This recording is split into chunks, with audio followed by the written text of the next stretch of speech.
கேள்வியில வன்முறையே அடையாளமா வச்சிருக்கவர் யாருன்னு நான் சொல்றேன். நான் பட்டியலிட்டேன்ல, தமிழகத்தில் நடந்த மிகப்பெரிய கலவரங்கள் இதெல்லாம் கட்டிலிட்டேன். யார் பண்ணது?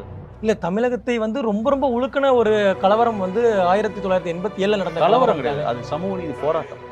உங்களுக்கு கலவரமா இருக்கலாம், உங்களுக்கு அந்த பார்வை வேற இல்ல இருக்கலாம். சமூக நீதி போராட்டத்துல தான் ஆயிரக்கணக்கான நான் கேட்கிறேன், மரங்களை வெட்டி நம்ம சொல்ல முடியும் எதுக்காக போராடணும்?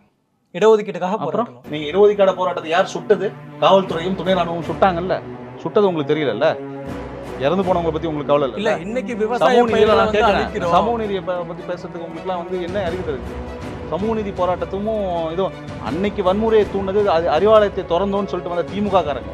அதை மறைக்க தான் இவங்க வன்முறையை இந்த பக்கம் மாத்திட்டாங்க. வரலாறை தெளிவாக தெரிஞ்சு பேசுங்க. நாங்க அறிவாலயத்தை திறக்க போறோம்ட்டு திமுக காரங்க தான் அதை வன்முறையா மாத்தினது 1989 87.